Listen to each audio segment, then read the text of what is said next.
Kara, do you have any news for us today? Yes, I do. So first of all, we have the mysterious Utah Monolith story. You've probably already heard part of the story, at least. Biologists who were counting the local bighorn sheep discovered this 10-foot silver metal rectangle firmly placed in a natural amphitheater of red Utah sandstone.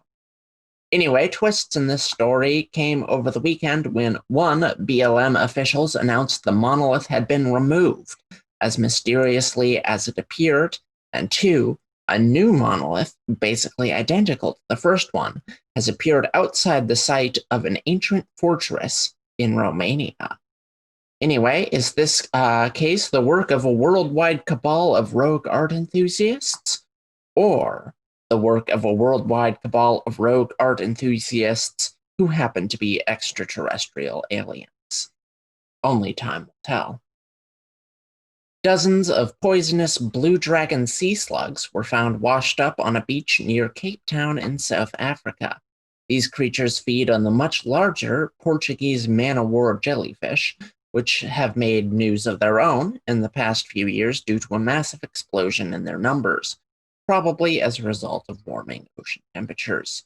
This trend of sea creatures appearing on beaches where they have never been before will likely only get worse with time. A massive, long-standing problem in biology was solved last week by an AI. Google's DeepMind AI ran a program called AlphaFold and was able to accurately predict the 3D structure of a protein from its amino acid sequence. This sounds very basic and eggheady, but according to Andre Lupa, a German evolutionary biologist, quote, "This will change medicine, it will change research, it will change bioengineering, it will change everything."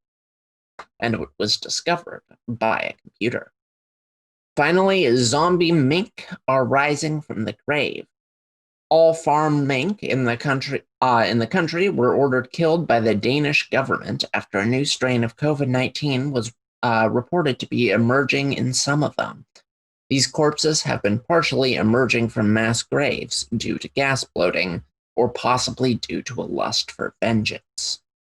Back to you, Chauncey. All right.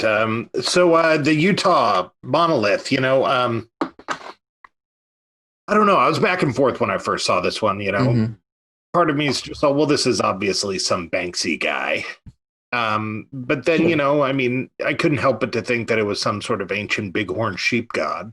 I like it. But in the original news article I read about it, it was put together by human means, they specifically said, which, was obviously said to quell people's concerns that it was extraterrestrial. Right. But I don't know how you can tell that. But what other things do you refer to? Like, oh, check out my new shoes. They were definitely built by humans. Right, that makes you suspicious. Right. I mean, maybe there were screws or something that were from, a specific place. Right. But I don't know, it's a metal monolith. How can you it looks like a big slab of metal. I don't know how you can tell. Well, I mean, made by means that we're capable of doing, I guess. Sure, yeah. Capable of, but would we think of it? Right. And also, what could it possibly be for other than to have us ask what could it possibly be for? I think the purpose is that. Yeah, I think that's the idea. But also sort of bush art is a thing. Indigenous people in the US and Australia and in all kinds of places put out their art just in nature sometimes because it's kind of a thing. It's kind of a trend. Right. Right. And so I was ready to discard it, but then this morning when I saw that there was one outside of Romania, of course, anything in Romania, I'm automatically peaked on going, ugh. All right. So alien vampires, right. It's Life Force. Have you seen the movie Life Force? Is it a movie about alien vampires? Several of them. Planet of the Dead and Life Force are the two that come to mind. But okay, well, I need to watch these first. Planet of the Vampires or Planet of the Dead? I'm not sure. I'll send it to you. But clearly, this is some kind of game of like signals between, different factions of vampires on different continents. Totally. Like, makes sense. Now, the new one seemed to have a bunch of swirls on it. The other one didn't have the swirls, I felt. No, it didn't. So I don't know. An imitator, maybe this vampire monolith game is escalating somehow. It's there's lots of possibilities. Well, we should all be nervous about where this might end up. And then in the end of that one, maybe it's aliens. All right. Yeah. That. Could be aliens. Could be aliens. Blue dragon sea slugs feeding on Portuguese man-o-war. I got to say that is the most J.R.R. Tolkien right title of nature battle I've ever heard. It's kind of disappointing what it actually is, but these sea slugs, they do look like blue dragons. They aren't slugs. Sea slugs are very extra as animals. Right, yeah. Like you've got your regular banana slugs, which are just a tube basically, but sea slugs, they got these like frilly appendages, and they look like dragons. They're like the peacocks of the ocean. Exactly, they are. Although the ocean has a lot of peacocks. Let's be real. Well, I would like to see a blue dragon sea slug attack on a Portuguese man-o-war, preferably hundreds of them, that we then speed up like 100 times so it looks all intense, and get some sort of Lord of the Rings cinematography going on as they're all, because I imagine this is a very slow battle. Portuguese man-o-war, not fast moving. The sea slugs move as quickly as any other fish, I think. Really?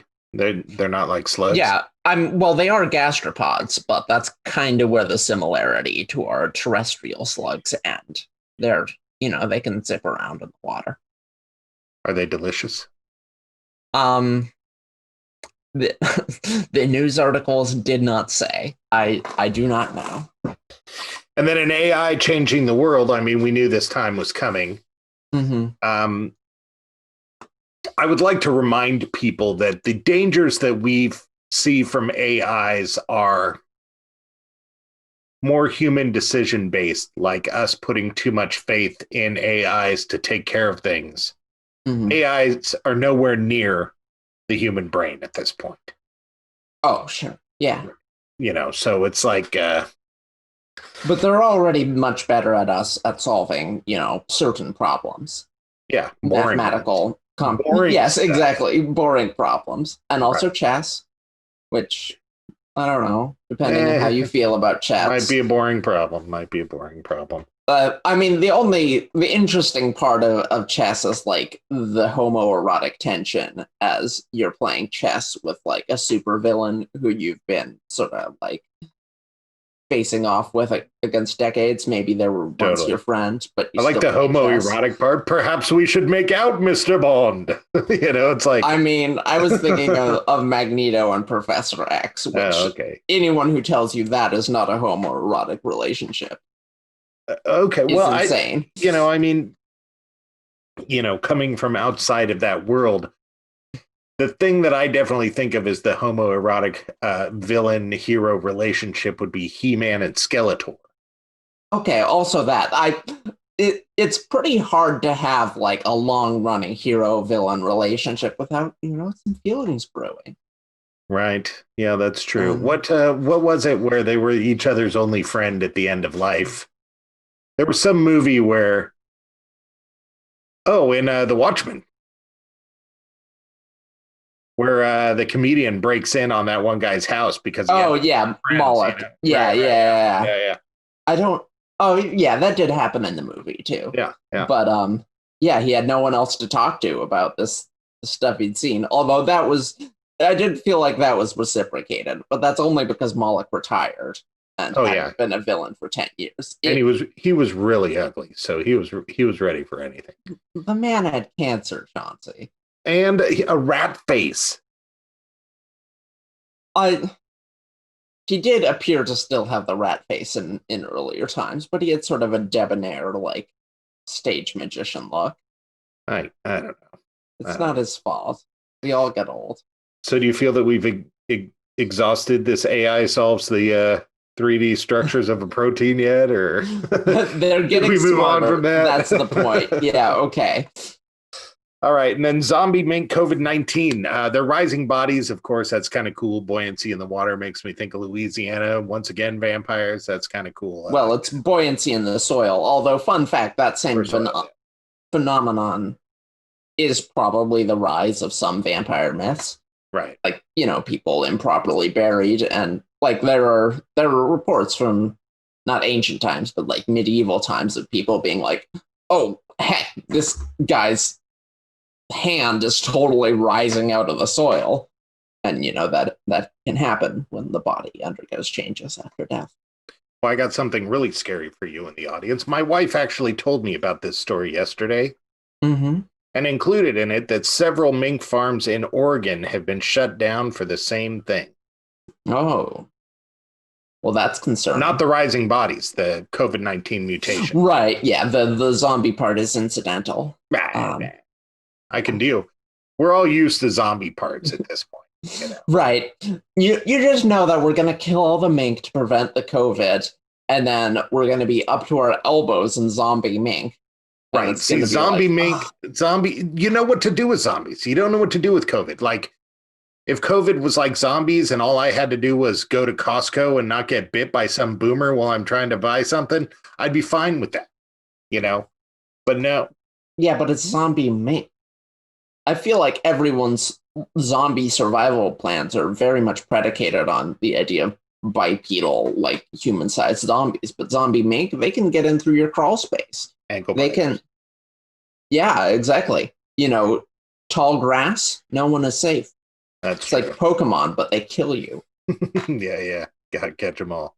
Gotta catch it all. Yeah. The most disturbing part about this story to me was that they're referred to as mink farms.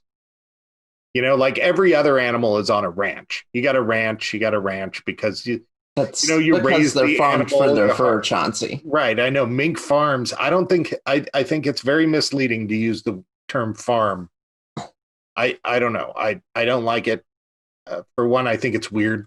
I think wearing fur is weird. I think wearing leather is weird. I mean, and hear me out, all you people out there who are just all, what? I don't know. I like leather. We just don't have to. So I think it's kind of weird to kill things and farm things in this sort of situation where we just don't have to. It seems a little weird. Now, don't get me wrong. I like me a good steak. And I got no problem with people hunting because, if you hunt something, you should eat it. And, obviously, me buying a steak at Safeway, I don't know what hunting's like and blah, blah, blah. I'm down with all that. But I think it's a little weird wearing it.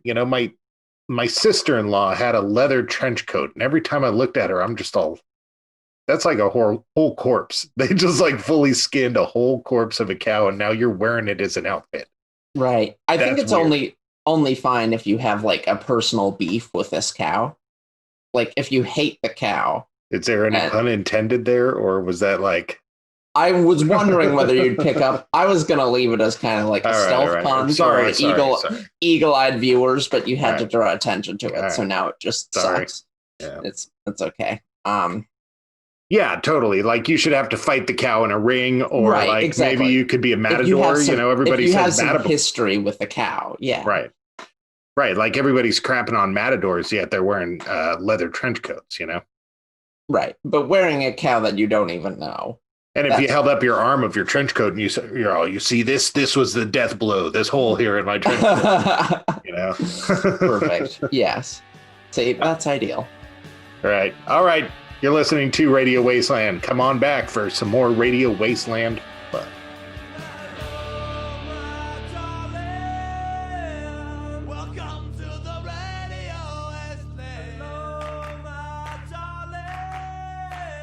Welcome to